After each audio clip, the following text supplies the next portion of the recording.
같이 기도하시겠습니다.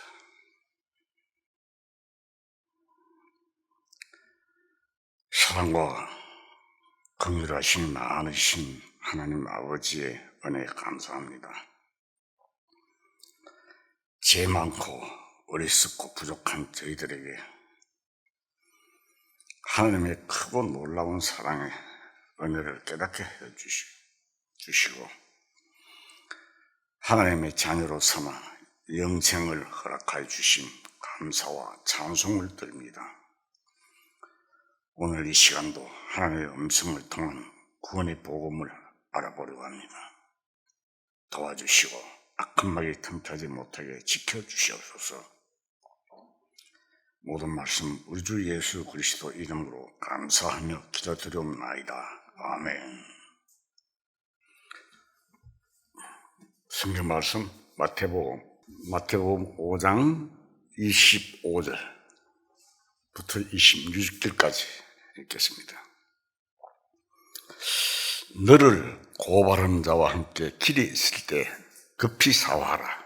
그 고발하는 자가 너를 재판관에 내어주고 재판관이 옥내에게 내어주어 옥에 가둘까 염려하라. 진실로 내게 이르노니 네가 한 푼에도 남김없이 다 갖기 전에는 결코 나가지 못하리라. 오늘은 심판받을 죄의 해결에 대해서 한번 알아보려고 합니다. 오늘은 아직도 말씀을 듣는 가운데 확신이 없고 또 때에 따라서 흔들리고 있는 이런 분들을 위해서 오늘 주님의 말씀으로 확실하게 복음을 우리가 알고 때가 임박한 이때를 맞이해야 되겠다 이런 생각에서 성경 말씀을 전하게 됐습니다. 사실 여러분들 가운데서 복음을 듣고 깨달을 수 있던 사람들은 마음에 이미 준비가 되었기 때문입니다. 아직도 보면 이곳저곳 다니면서 이 복음을 깨닫기 위해 애쓰고 있으나 여전히 마음에 심한 고통과 범민에서 헤어나지 못하는 사람들이 많이 있습니다. 우리 한번 이런 부분을 한번 생각해 봅시다. 우리가 방금 요한복음 5장 25절을 한번 찾겠습니다.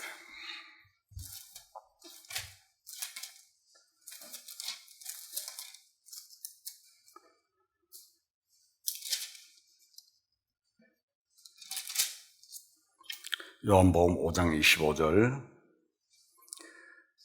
진실로 진실로 너희에게 이르노니 죽은 자들이 하나님의 아들의 음성을 들을 때가 오나니 곧 이때라. 곧 이때라. 듣는 자는 살아나리라.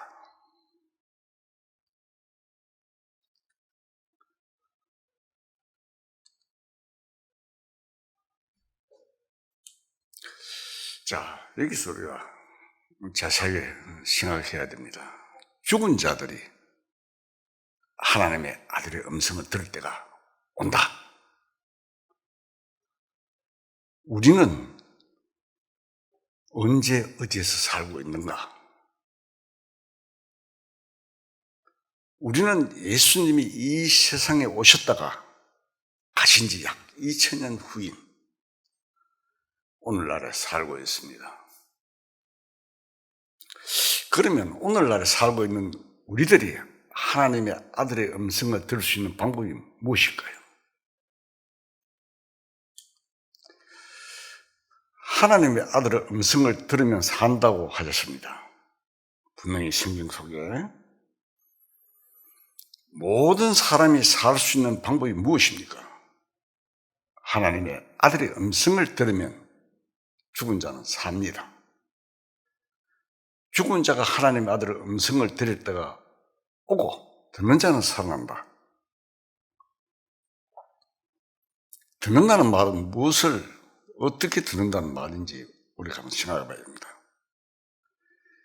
여기 와서 설교를 들으면 산다는 뜻은 아닙니다. 지금 주님이 육신으로는 계시지 않기 때문에 오직 성경 말씀으로만 주님의 음성을 들을 수가 있습니다. 만일 지금 우리가 주님의 살아계신 음성을 못 듣는다고 하면 벌써 우리는 다 죽을 수밖에 없는 사람들로서 한 사람도 구원받을 수가 없습니다. 그러면 우리는 이 주님의 음성, 즉 주님의 말씀을 통해 듣게 되면 산다는 말입니다. 이 성경이 주님의 말씀입니다. 그렇기 때문에 이 말씀이 생명이 되는 것입니다. 어느 목사, 어느 장로 이야기가 아니고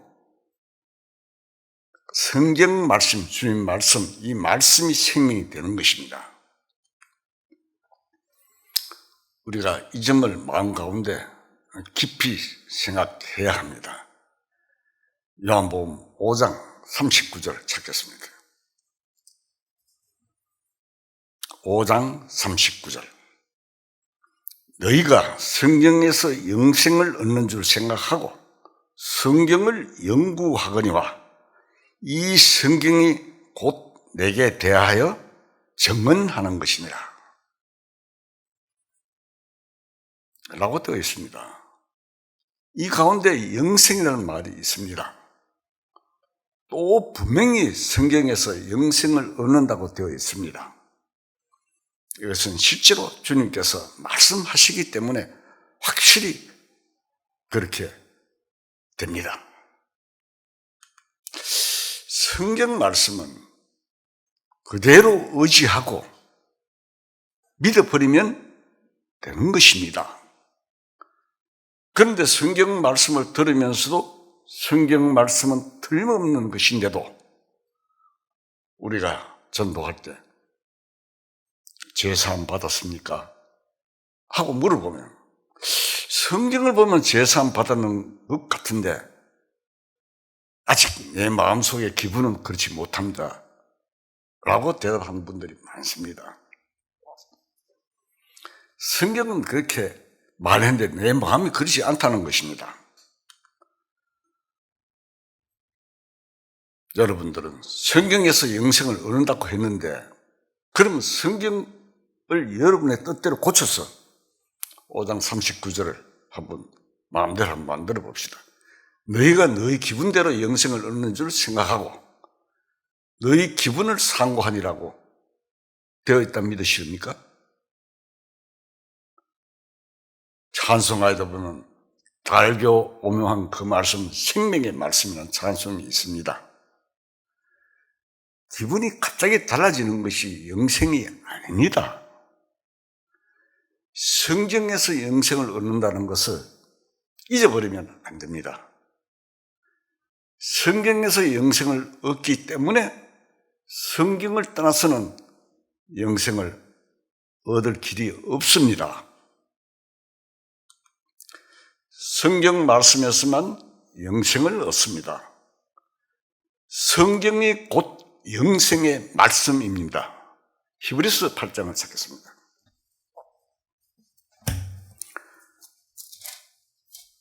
히브리서 8장 8절. 히브리서 8장 8절 360페이지 되겠습니다. 히브리서 8장 8절. 제가 읽겠습니다. 그들의 잘못을 지적하여 말씀하시되 주께서 이르시되 볼지어다 날이 이르리니 내가 이스라엘 집과 유다 집과 더불어 새 언약을 맺으리라. 건너뛰어서 10절을 한번 보겠습니다. 또 주께서 이르시되 그날 후에 내가 이스라엘 집과 맺을 언약은 이것이니 내 법을 그들의 생각에 두고 그들의 마음의 기록을 하리라. 나는 그들에게 하나님이 되고 그들은 내게 백성이 되리라.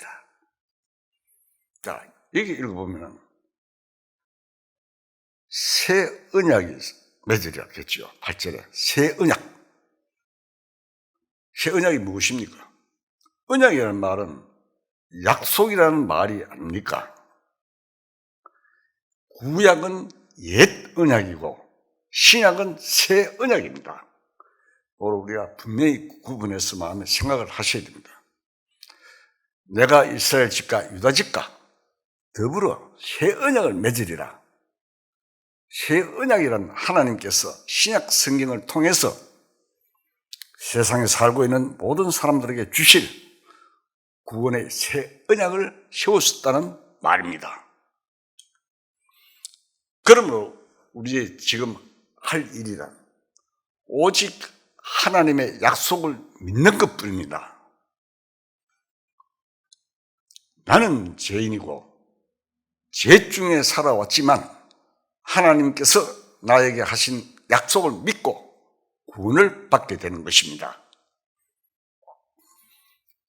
내가 너희의 허물과 죄를 도말하였으니 너희는 지옥에 가지 않는다. 내가 계약한다. 고 하신 계약 문서가 바로 신약입니다. 신약 성경은 하나님과 죄인 사이에 구원의 약속을 해둔 계약 문서입니다. 성경은 하나님께서 선지자를 통해서 말씀하시고 주님을 통해서 이루어 나가신 것입니다. 성경 그대로 사실대로 100% 이루어지고 지금 거의 마지막에 와 있습니다.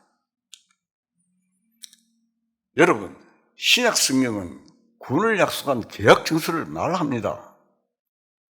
그러니까 이제 우리가 구원의 약속을 기분으로 받는 것이 아니고 문서로 받은 것입니다. 그렇기 때문에 성경에서 영생을 얻는 줄 생각하고 성경을 상고하는 것이며 하나님의 죄인을 구원하시는 것입니다. 하나님께서 우리에게 이미 이 정서를 주신 것입니다. 그렇기 때문에 우리가 이 성경을 통해서 영생을 얻게 되는 것입니다. 성경 속에 영생을 주시겠다는 하나님의 약속이 있는데도 난 아직 구원 못 받았다. 이것은 구원이 아니다. 라는 넋두리를 하는 것은 정말 곤란한 문제입니다. 제3으로 얻는 구원은 실제로 성경을 근거로 해서 얻는 것입니다. 하나님의 은혜로, 하나님의 은혜로 이 쓸데없는 자 왜 구속하주니 난 알 수 없도다. 찬송가에 나오죠. 자, 계시록 3장을 찾겠습니다.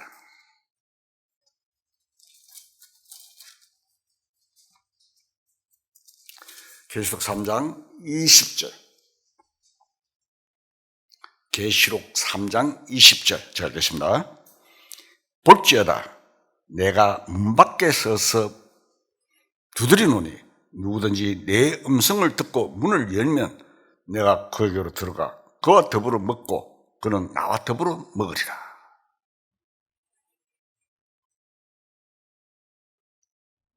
말씀대로 우리가 먼저 그의 음성을 성경에서 들었으면 믿어야 하는 것입니다. 요한복음 8장 10절을 한번 보겠습니다.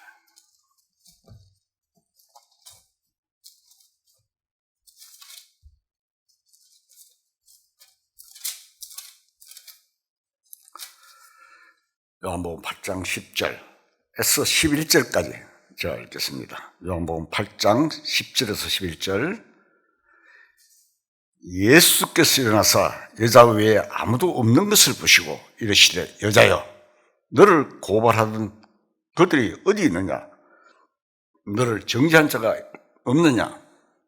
대답하되 주여 없나이다. 예수께서 이르시되 나도 너를 정죄하지 아니하노니 가서 다시는 죄를 범하지 말라 하시니라.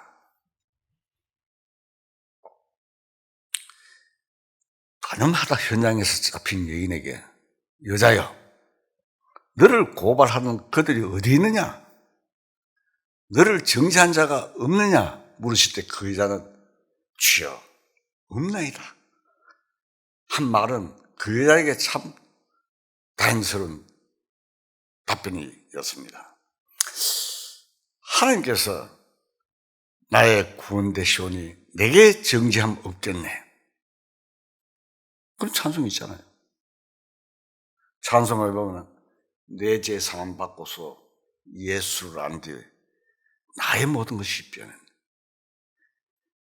이 찬송은 우리들의 감정이기도 합니다.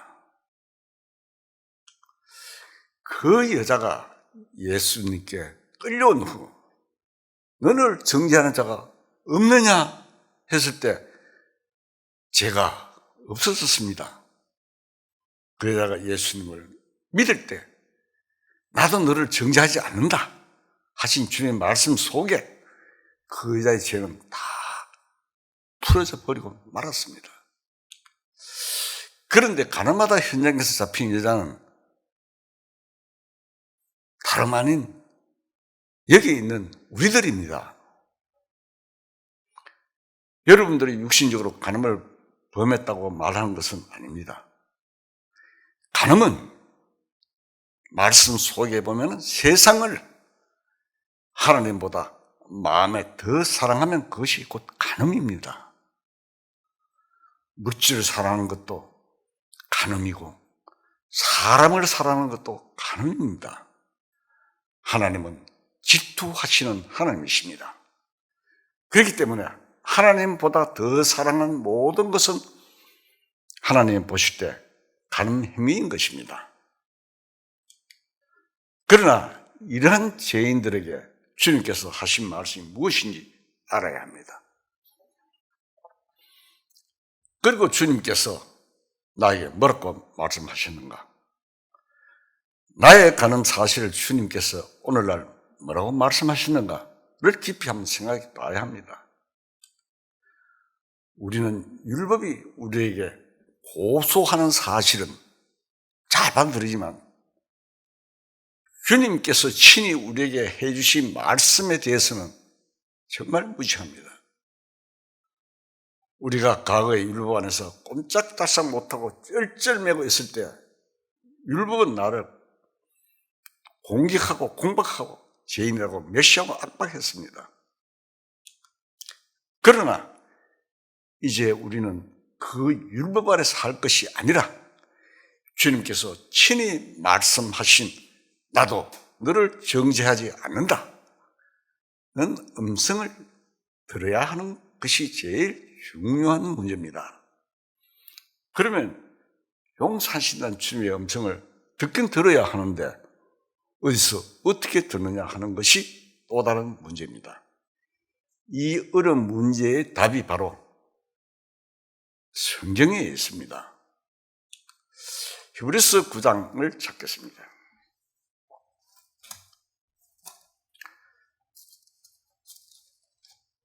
히브리서 9장 1절부터 제가 읽겠습니다. 360페이지입니다. 히브리서 9장 1절. 현 언약에도 섬기는 예법과 세상에 속한 성소가 있더라. 예비한 첫 장막이 있고 그 안에 등잔대와 상과 진설병이 있으니 이는 성소라 일컫고 또 둘째 회장 뒤에 있는 장막을 지성소라 일컫나니 금 향로와 사면을 금으로 싼 언약궤가 있고 그 안에 만나를 담은 금 항아리와 아론의 상란 지팡이와 언약의 돌판이 있고 그 위에 속죄소를 덮는 영광의 그릇들이 있으니 이것들을 간하여는 이제 낱낱이 말할 수 없노라.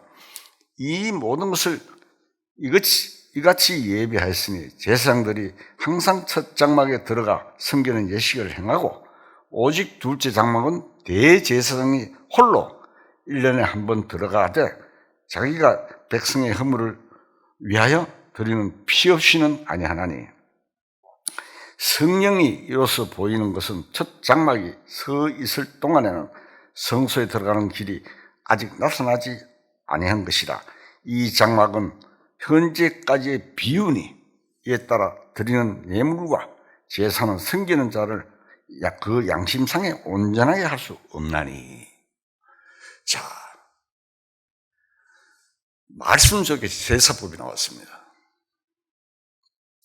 성전과 지성소, 그리고 진설병이라는 말도 나왔습니다. 구약에서는 이러한 성소에서 대제사장이 1년에 한 번씩 양과 소를 잡아 제사를 드렸습니다. 이것은 어떤 사실을 말하는 하나의 비유입니다. 이 장막은 현재까지 비유니 이에 따라 드리는 예물과 제사는 섬기는 자를 뭐라고 말씀하십니까? 그 양심상 온전하게 할 수 없나니.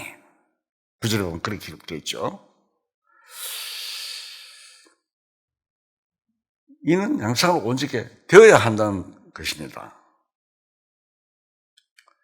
문제는 무엇으로 우리 양심을 온전하게 양심의 선을 이룰까 하는 문제인 것입니다. 이런 것을 먹고 마시는 것과 여러 가지 씻는 것과 함께 육체의 예법일 뿐이며 계약할 때까지 맡겨둔 것이니라. 히브리서 9장 10절 나오죠. 바로 옆에. 이 장막은 현재의 비유니 이에 따라 드리는 예물과 제사는 성기자를 양심상에 온전하게 할 수 없다. 이런 것을 먹고 마시는 여러 가지 씻는 것과 함께 육체의 예법일 뿐이며 기억할 때까지 맡겨둔 것이니라. 자, 말씀대로 하나의 의식에 불과하며 장차 올 것에 대한 그림자에 불과합니다. 그리고 11절 한번 봅시다. 9장 11절. 그리스도께서는 장래의 좋은 일의 대제사장으로 오사 손으로 짓지 않은 곧 이 창조에 속하지 않은 더 크고 온전한 장막으로 말미암아 염소와 송아지의 피로 하지 아니하고 오직 자기의 피로 영원한 속죄를 이루사 단번에 성소에 들어가십니다. 자, 이제는 예수님이 이 세상에 오셔서 십자가에 못 박혀 돌아가시고, 돌아간 게 역사적인 사실이죠. 돌아가시고 그 피를 흘리셨습니다. 매번마다 염소와 송아지 피로 하지 아니하고 오직 예수님 피로 영원한 속죄를 이루셨습니다. 단번에 하늘나라 성소에 들어가셨습니다. 기록되어 있죠, 성경에. 자, 이제 하나님께서 죄인들, 가나마다 현장에서 잡힌 여자와 별다름 없는 이 세상에 꽉 차 있는 죄인들을 어떻게 처리하시는가, 어떻게 처리하시는지 우리가 살펴보겠습니다. 우리 한 가지 알아야 할 것은 적기 적은 티끌 만한 죄도 하나님 앞에서는 그냥 지나갈 수가 없다는 것입니다. 그 이유는 하나님께서는 이 천지 만물을 아주 세밀하게 창조하셔서 1점의 오차도 없이 사람의 눈에 보이지 않는 적은 전자나 원자나 법칙까지도 계산하셔서 정확하게 설계하셨으므로 하나님의 법칙은 아무리 적은 죄라도 그냥 간과할 수 없어지기 때문입니다. 그래서 자기가 지은 죄에 대한 값을 성경에 의해서 받는 것이 어디입니까? 바로 지옥이기 때문에 피할 수 없는 것입니다. 죄를 심판하는 곳이 바로 지옥이며 모든 죄 지은 인간은 이곳을 거치게 되어 있습니다. 반드시 심판을 받게 되어 있습니다. 받아 지옥에 가야 합니다. 하나님의 심판은 철두철미합니다. 1.1에게 오차도 없는 하나님이시므로. 자, 우리가 지구와 태양과 공전하고 자전하는 거 보십시오. 조금만 차이가 어려져도 충돌하고 맙니다. 1점의 오차는 하나님이시므로 심판은 완전합니다. 하나님 자신의 속성이 완전하시기 때문입니다.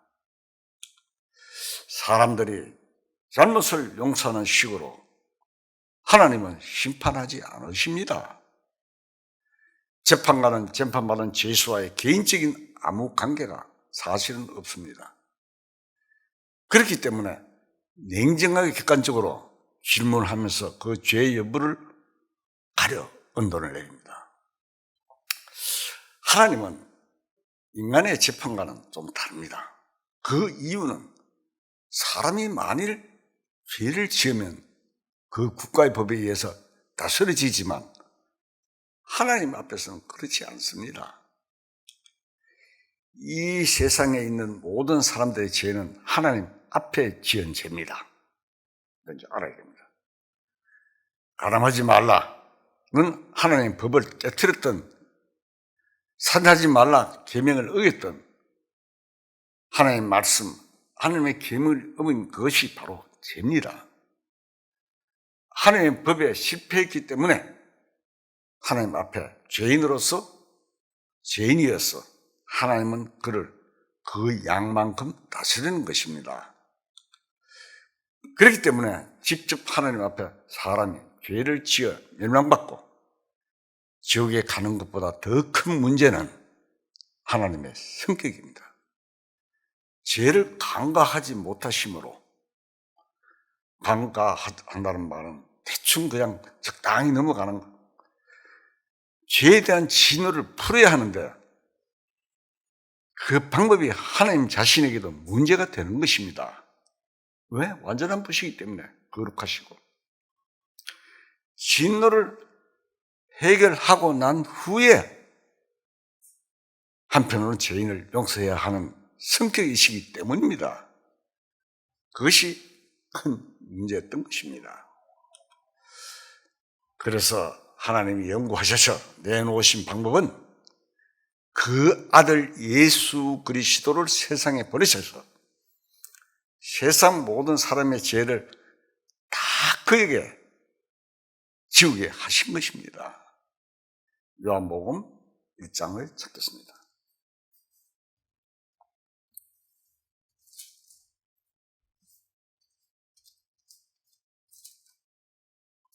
요한복음 1장 29절. 요한복음 1장 29절. 제가 읽겠습니다. 이튿날 요한이 예수께서 자기에게 나오심을 보고 이르시되, 보라, 세상 죄를 지고 가는 하나님의 어린 양이로다. 여기 보십시오. 세상 죄를 지고 가는 하나님의 어린 양. 세상 죄를 그에게 다 짊어지게 해서 십자가에 죽게 한 사건의 배후에는 하나님이 그 아들을 지상에 보내시어 세상 모든 죄를 다 그에게 덮어씌워서 하나님이 인간에 대한 진노를 푸시는 영원한 계획이 실천된 것입니다. 하나님께서는 아들에게 진노를 다 내리시고 하나님 마음에 있는 죄에 대한 문제를 완전히 해결하시는 것입니다. 그 아들이 오셔서 모든 인간의 죄를 해결하신 것입니다. 그렇기 때문에 예수님이 십자가에 못 박히시고 부르짖을 때 가상치는 이야기 나오죠. 마지막에 예수님이 뭐라 했습니까? 십자가상에서 엘리 엘리 라마 사박다니, 나의 하나님 어찌하여 나를 버리셨나이까? 마가복음 15장에 나오죠. 라고 하신 것은 하나님의 진노에 대한 인간의 부르짖음을 예수님께서 대신하신 것입니다. 우리를 대신해서 하신 것입니다. 예수님께서 세상 사람의 죄를 대신 짊어지셨기 때문에 그에게는 죄가 없습니다. 예수님은 죄가 전혀 없으신 것입니다. 우린 죄의 혈통으로 태어났지만 예수님은 성령으로 잉태하신 분입니다. 죄 없으신 분이 왜 그렇게 부르짖었겠습니까? 예수님은 죄 없으신 분이고 하나님의 아들이신데 왜 세상에 오셨고 왜 그가 십자가에 달리셨는가? 왜 버림을 받으셨고 왜 그렇게 부르짖었는가? 보라, 세상 죄를 지고 가는 하나님의 어린 양이로다. 기록되어 있잖아요. 여러분, 나의 죄를 예수님이 대신 받았기 때문에 내가 지옥 가는 그 순간에 내가 부르짖어야 할 그 부르짖음을 이미 예수님께서 다 하시고 2000년 전에 골고다 십자가에서 못 박혀 돌아가셨습니다. 십자가에서 모든 인간의 죄를 해결하시고 구속 사업을 완성하신 것입니다. 내가 지옥에서 받아야 할 그 무서운 진노가 바로 예수님께 내렸기 때문에 나에게는 내리지 않습니다. 하나님은 이미 진노의 하나님이 아니신 것입니다. 하나님은 진노의 하나님이 아니신 것입니다. 끝났습니다. 로마서 3장을 찾았습니다.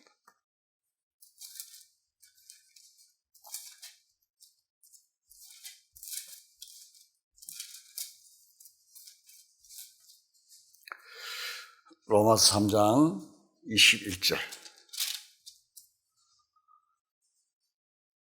21절, 로마서 3장 21절 제가 읽겠습니다. 이제는 율법에 하나님의 한 의가 나타났으니 율법과 선지자들의 증거를 받은 것이라. 곧 예수 그리스도를 믿음으로 말미암아 모든 믿는 자에게 미치는 하나님의 의인이 차별이 없느니라. 모든 사람이 죄를 범하였으며 하나님의 영광에 이르지 못하더니 예수 그리스도 안에 있는 속량으로 말미암아 하나님의 은혜로 값없이 어렵다 하심을 얻은 자 되었느니라. 이 예수를 하나님이 그 피로서 믿음으로 말미암아 화목 제물이 되어 세우셨으니 이는 하나님께서 길이 참으시는 중에 전에 지은 죄를 간과하심으로 자기의 의로우심을 나타내려 하십니다. 곧 이때 자기의 의로우심을 나타내서 자기도 의로우시며 또 한 예수 믿는 자를 의롭다 하려 하십니다. 자, 하나님께서 길이 참으시는 중에 라는 구절이 있지 않습니까? 여러분, 사람들은 죄를 짓고 삽니다. 우리는 많은 죄를 지었습니다. 눈만 뜨면 죄입니다. 그런데 만약 죄를 짓는 그 순간에 벌이 내려진다면 이 세상은 완전히 지옥으로 화할 것입니다. 왜? 로마서에 보면은 죄의 삭은 사망이기 때문입니다. 죄의 삭은 사망이요 기록되어 있죠. 왜? 죄를 지으면 죽어야 하는 것입니다. 대가가. 그러나 하나님께서는 그 죄에 대한 직접 벌을 내리지 않고 꾹 참고 계십니다. 조용히 참고 또 참으시는 것입니다. 죄에 대해 벌을 내리지 않고 조용히 참고 있으면서 아들을 보내셔서 그 아들에게 세상 사람들의 죄를 다 짊어지어서 그 아들에게 참아오던 모든 진노를 왈칵 쏟아버렸습니다. 이 사실을 우리는 하나님의 의로우심을 알 수 있습니다. 하나님이 우리 대신 그의 아들을 죄의 제물을 삼으시고 나타난 의인 것입니다. 로마서는 한 사람으로 말미암아 우리가 죄인 되었고 후에 한 사람으로 말미암아 의인 됩니다. 우리는 예수님 십자가에 못 박혀 돌아가신 사실로 나타나는 하나님의 의를 배우지 않으면 나중에 이 세상 역사를 심판하실 때 나타난 하나님의 의를 그때 알게 될 것이고 그 다음에 지옥에 들어가서 하나님의 의를 더욱 열심히 배우게 되면 얼마나 무슨 징벌을 당할지 모른다는 말씀을 우리는 알아야 합니다. 지옥 돌아가는데 알면 뭐합니까? 영원한 지옥입니다. 1년만 있다 나오는 게 아니고 영생, 영벌 하는 말은 영원한 것을 뜻하는 것입니다. 하나님은 죄 없는 그분에게, 그 의로운 아들 예수님께 진노를 내림으로써 인해 하나님의 의로움을 나타내셨습니다. 그 사실을 믿는 사람에게 그 믿음을 의로 여기면서 어렵다 하시는 하나님이십니다. 그 믿는 자를, 지금 말씀을 계속 성경 말씀을 이어나갈 때 그 말씀을 그대로 받들고 믿으면 하나님께서 그 믿는 자체를 의로 여긴다 이 말입니다. 그래서 이제 말씀하시기를 길이 참으신 중에 전에 지은 죄를 간과하심으로 자기의 의로우심을 나타내려 하심이라.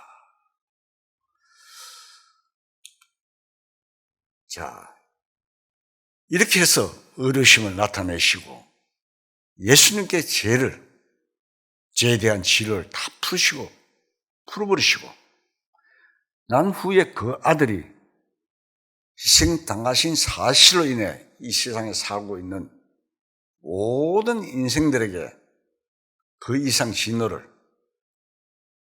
내리지 않을 결심을 한 하나님입니다. 우리는 반드시 이것을 알아야 합니다. 이제 하나님께서 죄에 대한 진노는 그 아들에게 다 풀어버리시기 때문에 더 이상 사람들의 죄에 대해 진노를 부으실 수가 없습니다. 왜? 하나님은 의로우신 분이고 공의로우신 분이다. 한번 결정하면 끝입니다. 이미 아무런 진을 품지 않으시고 계십니다. 이렇게 이야기하면 여러분 중에 그거 참 이상한 이야기다. 내가 오늘 아침에도 죄를 지었고 제게도 죄를 지었는데 하나님이 분을 품지 않으실까? 이런 생각을 하는 사람도 있을 것입니다. 이런 사람은 하나님을 자기와 같은 사람처럼 생각하고 있기 때문에 좀처럼 의문이 그에게 떠나지 않는 것입니다. 그 생각이 바로 구원을 못 받게 하고 하나님의 법칙을 완전히 못 맺게 하는 것입니다. 사탄이 주는 생각입니다. 여러분, 하나님은 인간이 아닙니다. 인간의 생각으로는 하나님을 판단하지 말아야 합니다. 하나님은 단번에 죄에 대해서 원한을 풀어버리시고 진노를 버려 거두어버리시고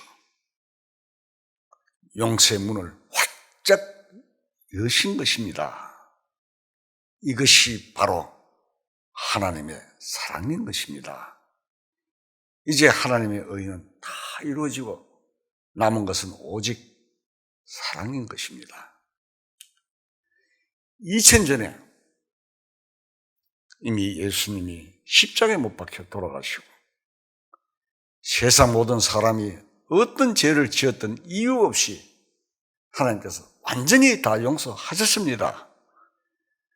그래서 염소와 송아지의 피로 아니하고 오직 자기 피로 영원한 속죄를 이루사 단번에 성소에 들어가셨습니다. 영원한 속죄, 요한 1서를 찾겠습니다. 요한 1서 2장 2절. 그는 우리 죄를 위한 화목제리니 우리만 위할 뿐 아니요 온 세상의 죄를 위하심이라. 자, 그럼 우리의 죄를 위한 화목제물이니 우리만 위할 뿐 아니요 온 세상의 죄를 위하심이라. 여기에 우리는 구원받은 사람들을 말합니다. 그러나 온 세상 죄를 위하십니다. 만약 오늘 구원받은 사람들은 어제는 죄인이었습니다. 왜? 어제 안 믿었잖아요. 몰라서. 어제 교통사고로 당했으면 어떻게 되었겠습니까? 어제는 죄인이었으므로 어제 죽었으면 지옥 같지만 하나님 편에서는 어제도 이미 죄를 용서해 놓으셨습니다. 비록 구원은 오늘 말씀을 듣고 말씀을 보고 구원을 받았지만 하나님은 그 죄를 어제도 벌써 용서해 놓으신 것입니다. 십자가에 못 박혀 피 흘리신 그때 온 세상 사람들의 죄가 다 용서되어 있었던 것입니다. 용서해 놓으신 죄 때문에 지옥 갈 뻔했죠. 안 그렇습니까? 얼마나 억울하겠습니까? 마귀에게 속은 것입니다. 요한복음 5장 25절을 찾겠습니다.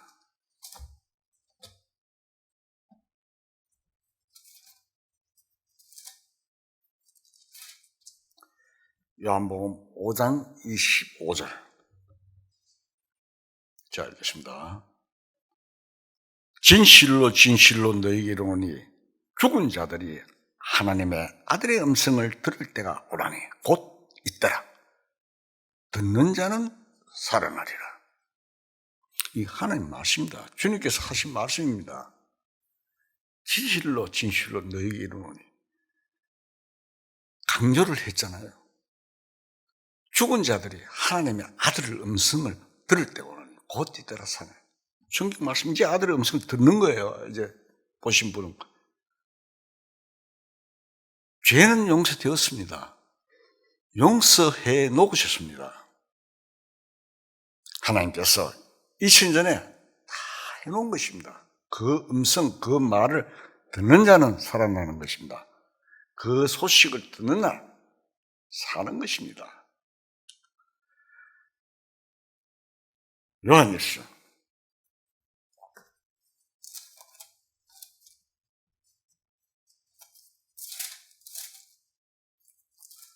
요한일서 2장 2절.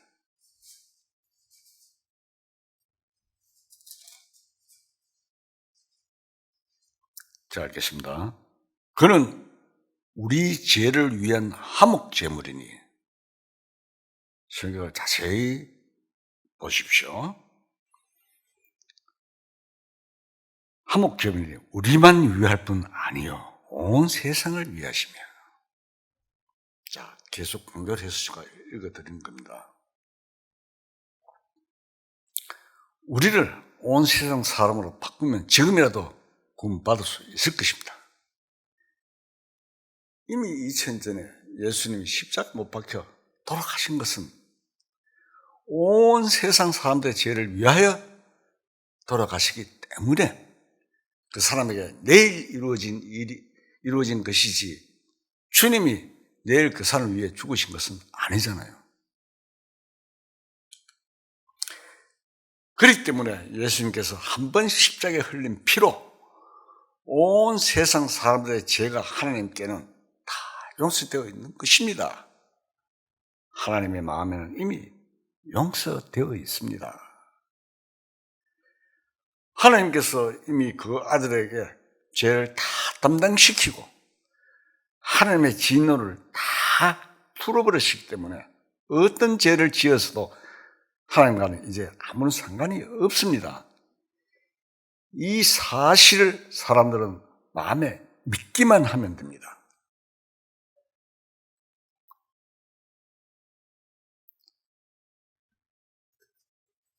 잠시 이해를 듣기 위해서 하나 하겠습니다.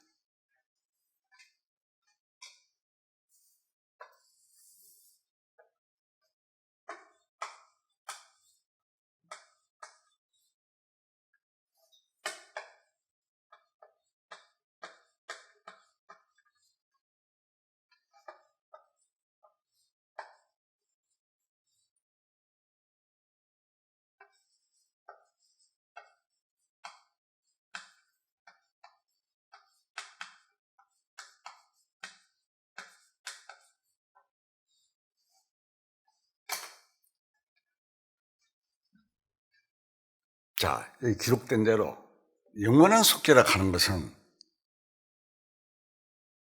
과거와 현재와 미래, 죄까지 인간이 생각할 때는 과거, 현재, 미래입니다. 하나님께서는 언제나 항상 현재지만 전체 죄를 하나님이 예수님께 다 짊어져 가지고 처리해서 해놓은 것입니다. 영원한 속죄를. 그래도 아닌 것 같아. 나는 안 남은 것 같아. 그래서 이 사실 믿기만 하면 예수 그리스도께서 십자가에 돌아가시고 나를 위해서 십자가에서 피를 흘려서 죄를 다 짊어지고 가셨다. 그 사실만 알면 믿으면 됩니다. 그 사실을. 그렇기 때문에 이 복음을 전할 때 듣는 자는 살아나라고 했습니다. 이 말씀을 듣기만 하면 됩니다. 들으면 삽니다. 이건 제가 말씀드린 거는 영원한 생명에 관한 인생이 태어나서 영원한 생명을 얻는 길을 지금 이야기하고 있습니다. 누가복음 1장을 찾겠습니다. 누가복음 1장 77절.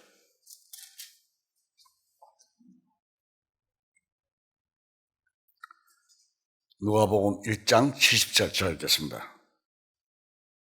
주의 백성에게 그 제사함으로 말미암는 구원을 알게 하리니. 제사함은 2000전에 해놓으신 것이고 그 제사함으로 구원해 놓으신 것을 알게 하신다. 즉 구원을 얻게 하시는 그 길을 지금 알리는 것입니다. 오직 예수님의 피로 말미암아 죄는 사해졌고 끝났고 구원받을 길은 활짝 열려 있습니다. 히브리서 9장을 찾겠습니다. 히브리서 9장 12절. 이 성경 말씀 읽을 때 하나님 말씀입니다. 그냥 받아들이면 됩니다. 자, 읽겠습니다. 12절. 염소와 송아지의 피로 하지 아니하고 오직 자기의 피로 영원한 속죄를 이루사 단번에 성소에 들어갔습니다. 염소와 황소의 피와 및 암송아지의 죄를 부정한 자에게 뿌려 그 육체를 정결하게 하여 거룩하게 하거든. 자, 그 다음 구절 잘 들어보세요. 하물며 영원하신 성령에게 말미암아 흠없는 자기를 하나님께 드린 그리스도의 피가 어찌 너희 양심을 죽은 행실에서 깨끗하게 하고 살아계신 하나님을 섬기지 못하게 하겠느냐. 이스라엘 사람들에게는 육신을 깨끗하게 하는 의식이 있었습니다. 14절에는 더러운 육신이 아니고 양심의 문제가 있는 것입니다. 예수님의 피가 어찌 너희 양심을 깨끗하게 하고 깨끗하지 못하게 하겠느냐? 내가 어떻게 내 양심을 깨끗하게 할까? 죄 안 짓고 깨끗한 사람이 누가 있습니까? 한 사람도 없습니다. 선을 알고 있기 때문에 양심은 깨끗한 채 해도 실상은 깨끗하지 못하므로 이 양심은 하나님께서 씻어주시지 않으면 깨끗해질 수가 없습니다. 우리가 지은 죄는 하나님 앞에 있는 것입니다. 그러면 하나님 앞에 있는 죄를 내가 어떻게 깨끗하게 할 수 있겠습니까? 찬송가 있죠. 울어도 못하네, 참아도 못하네, 뜻과 행실이 깨끗하게 착해도 다시 나게 못하니, 참아도 못하네, 울어도 못하고 힘쓰도 못하네. 찬송가 있잖아요. 그럼 어떻게 해야 하겠습니까? 여러분, 하나님의 마음에서 해결되어야 합니다. 그런데 이제 하나님의 마음에서 완전히 해결되었습니다. 이사야서 44장을 찾겠습니다.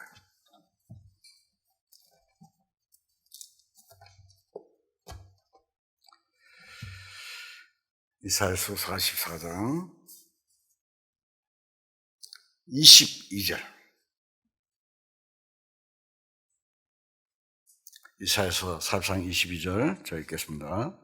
내가 네 허물을 빽빽한 구름같이 네 죄를 안개같이 없이 하였으니 너는 내게로 돌아오라. 내가 너를 구속하였습니다. 여러분 죄가 빽빽한 구름에 사라진 것 같이 안개에 사라진 것 같이 깨끗하게 도말되었습니다. 어떻게 도말되었습니까? 하나님 마음속의 죄를 아들에게 다 진노해 버렸기 때문에 하나님의 분이 풀어졌습니다. 그 사랑으로 인해 세상 사람들의 죄가 남김없이 깨끗하게 용서되어진 그 사실이 내 양심에 이루어진 순간에 죄 용서함을 받습니다. 내 죄가 완전히 용서된 것입니다. 그럼 어떻게 됩니까? 하나님, 감사합니다. 감사하잖아요. 내가 하나님 앞에 지은 죄를 대가를 받아야 되는데 다 해놓으셨잖아요. 아들을 통해서. 하나님 앞에 감사합니다. 이게 믿음입니다. 내 비록 지은 죄가 중하더라도 하나님 앞에서 내 양심은 깨끗한 것입니다. 그 이유가 무엇입니까? 로마서 5장을 찾겠습니다.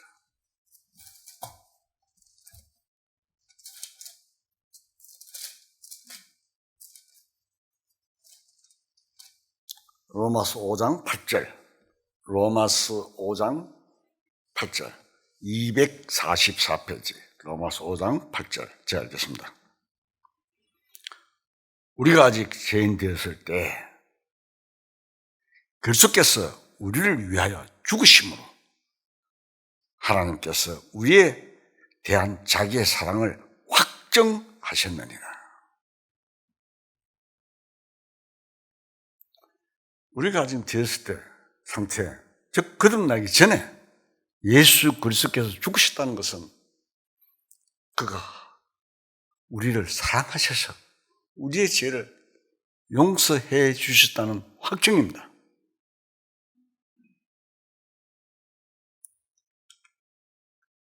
하나님께서는 그 뜻을 보이려고 한 사람 한 사람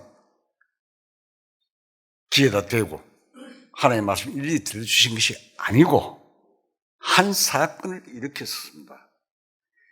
그 사건을 통하여 말씀하신 것입니다. 예수님이 십자가에 못 박히시기 전에도 하나님이 죄인을 사랑하신 마음은 마찬가지였습니다. 그러나 어떻게 이것을 죄인에게 전하느냐가 문제가 있었습니다. 죄인을 한 사람씩 불러다가 김아무개야, 박아무개야, 내가 네 죄를 용서했다. 너는 걱정하지 마라. 일일이 그렇게 할 수가 없습니다. 그래서 하나님께서 말씀하신 것은 그런 방법이 아닙니다. 실제 역사를 이루어 가면서 말씀하신 것입니다. 아들을 세상에 보내시겠다. 는 말씀이 육신이 되어 그 아들을 보내시고 십자가에 못 박혀 죽게 하신 의도는 하나님이 우리의 죄를 용서해 주시는 방식인 것입니다. 우리의 죄가 없어지고 죄가 용서된 것은 단 한 길밖에 없습니다. 예수님이 십자가에 못 박혀서 흘리신 그 피로 인해서만 죄가 용서되는 것입니다. 그 길 외에는 없습니다. 울고불고 밤새도 땅을 쳐도 소용이 없습니다. 예수님이 십자가에 못 박혀 돌아가시고 피 흘리신 희생만이 하나님께서 우리 죄를 용서하시는 법칙인 것입니다. 하나님의 법입니다. 이것은 사실입니다. 그것이 사실이라면 하나님이 내 죄를 용서하신 것도 사실이 아닙니까? 그런데 아직도 내 죄 용서해달라고 울고불고 합니까? 예수님이 십자가 못 박혀 죽으신 것이 사실이면 내가 하나님 앞에 죄 용서받는 것도 말과 논리에 그치지 않고 오로지 사실인 것입니다. 그 사실 속에 하나님의 음성이 말씀이 들어있고 동시에 하나님의 아들이 말씀하신 것도 됩니다. 그 사실이 성경에 기록되어 있으므로 성경을 읽음으로써 이 사실을 알고 구원받을 수 있도록 해 놓으셨습니다. 그래서 히브리서 9장 13절과 14절에 말씀하시지 않았습니까? 히브리서 9장 한번 찾겠습니다. 히브리서 9장 13절, 14절 읽었지만 또 반복적으로 한번 잘 들어야 됩니다. 제가 읽겠습니다. 염소와 항소의 피와 및 암송아지 죄를 부정한 자에게 뿌려 그 육체를 정결하게 하여 거룩게 하게 하거든. 하물며 영원하신 성령으로 말미암아 흠 없는 자기를 하나님께 드린 그리스도의 피가 어찌 너희 양심을 죽은 행실에서 깨끗하게 하고 살아계신 하나님을 섬기게 하지 못하겠느냐? 소와 염소 피가 아니다는 이야기입니다. 예수님의 피란 말입니다. 히브리서 9장 15절을 한번 봅시다.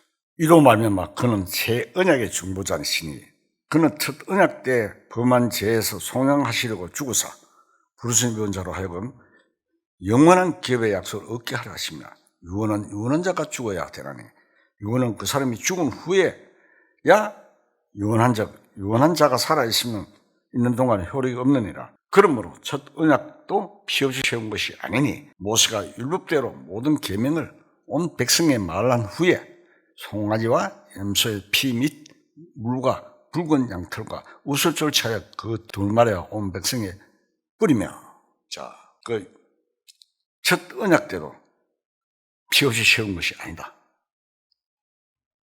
여기 유언이라는 말이 있습니다. 내가 죽으면은 내 입으로는 어느 것은 누구에게 주라고 말이 유언입니다. 내가 안 죽으면 어떻게 됩니까? 그 유언은 어떻게 됩니까? 사실 때가 유언은 쓸데없는 것입니다. 유언은 내가 죽는 그 순간의 효력을 말합니다.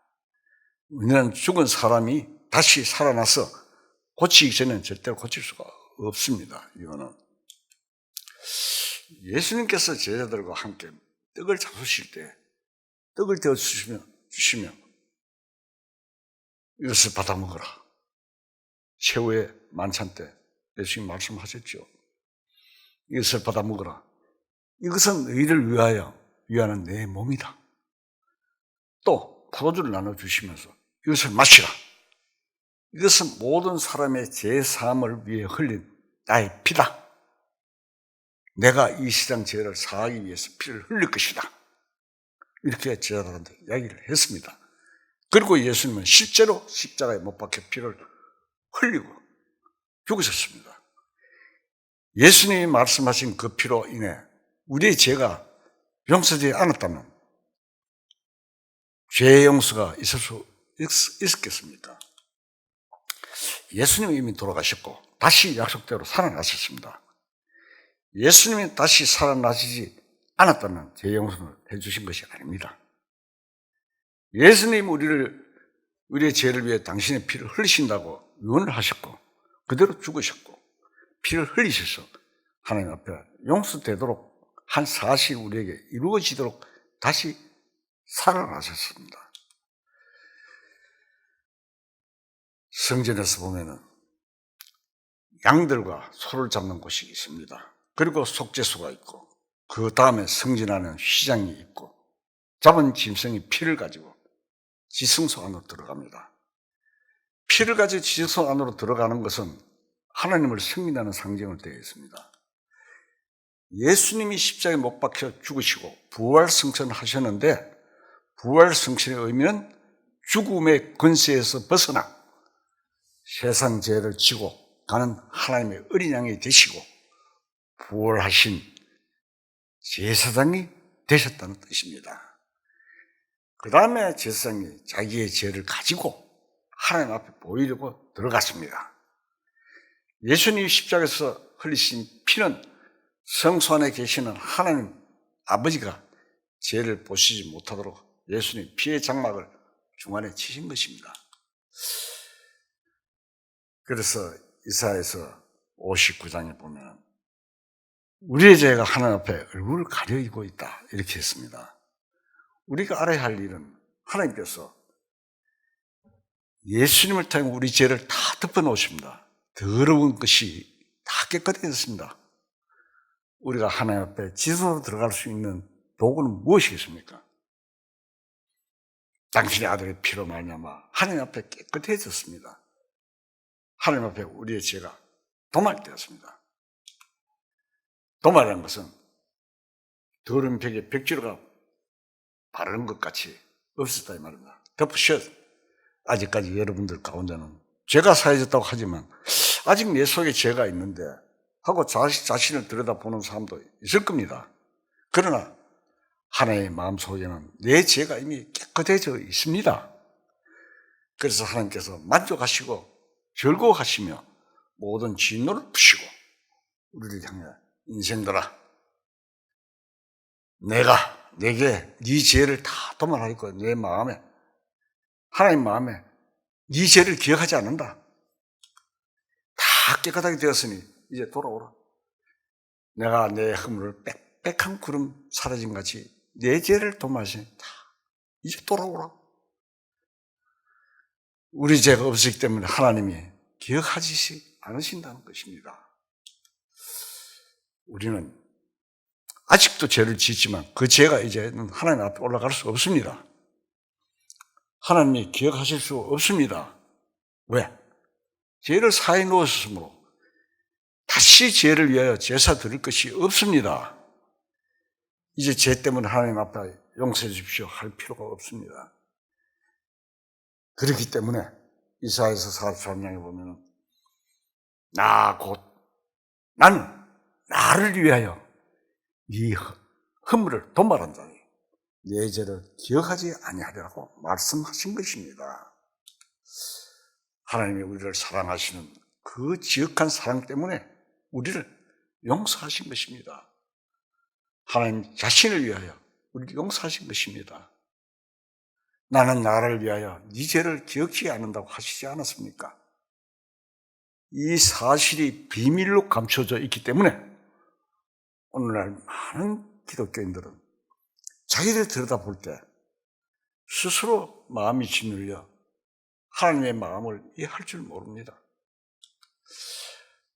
하나님의 마음이 어떤 상태인지 알지 못하는 것입니다. 하나님의 마음 안에 우리를 깨끗하게 용서해 주신 그 사실에 대해 모르는 것입니다.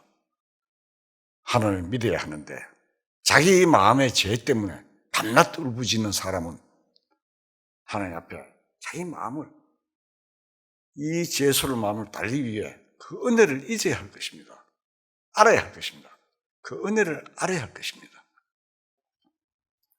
사람들은 하나님의 은혜를 전혀 모르는 것입니다.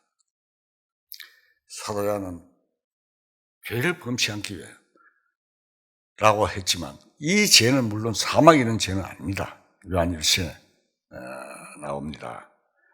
하나님의 다 용서하신 후지만 될 수 있으면 죄를 짓지 않는 것이 정상입니다. 그러나 만일 구원받은 사람이 다시 죄를 범하면 그 죄는 어떻게 하느냐? 예수님이 이신 전에 이미 용서하셨습니다. 그러니까 그것으로 이미 끝난 것은 사실입니다. 만일 우리가 죄를 범하면 하나님 앞에 우리에게 대언자가 있으니 곧 의로우신 예수 그리스도이십니다. 그래서 구원받은 사람들은 죄 때문에 심판대 앞에 서거나 구원이 소멸되는 경우는 절대 없습니다. 그러나 분명히 알아야 할 것은 구원받은 사람이 죄를 지으면 마음이 어두워집니다. 분명히 마음이 우울해질 것입니다. 그러나 지옥 가는 죄는 2000년 전에 다 해결되었습니다. 영원한 속죄 되어 있습니다. 히브리서 10장을 한번 찾겠습니다.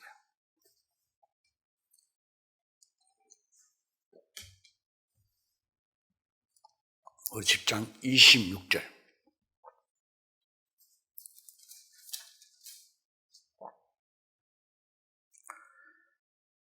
자, 알겠습니다. 우리가 진리를 아는 지식을 받은 후 짐짓 죄를 범한 적 다시 속죄한 제사가 없고,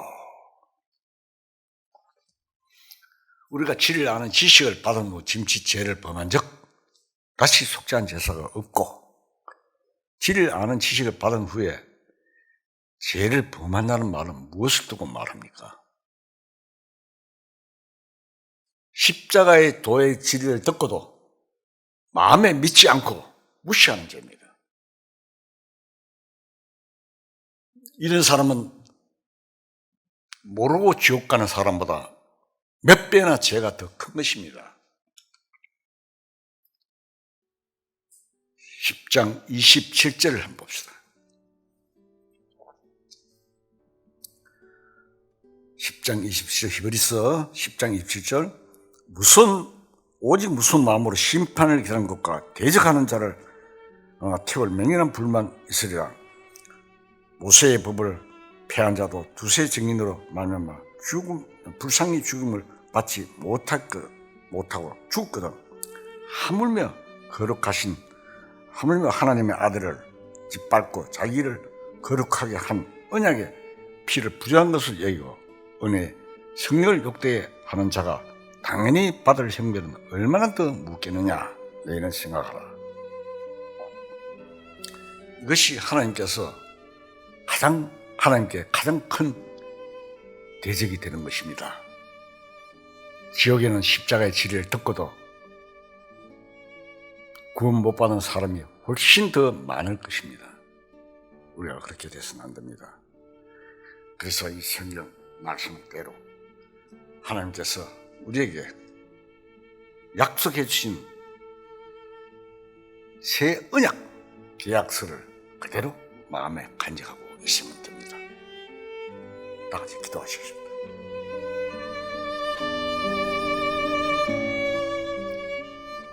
전능하시고 사랑이 많으신 하나님 아버지, 창조하신 세상의 인생들과 영원히 함께 하시려고 영생을 주시고 하나님의 생명을 알을 통하여 주신 놀라운 사실을 알게 하여 하나님 아버지, 알게 해주신 하나님 아버지, 영원히 영광과 찬송 받으시기에 적히 합당하신 하나님께 감사합니다. 아주 가까운 시기에 다시 오실 주님을 기다리는 저희들을 지켜주시고 담대한 믿음 속에 주님의 증인으로 살아갈 수 있게 이끌어 주시옵소서. 모든 말씀 우리 주 예수 그리스도 이름으로 감사하며 기도드리옵나이다. 아멘.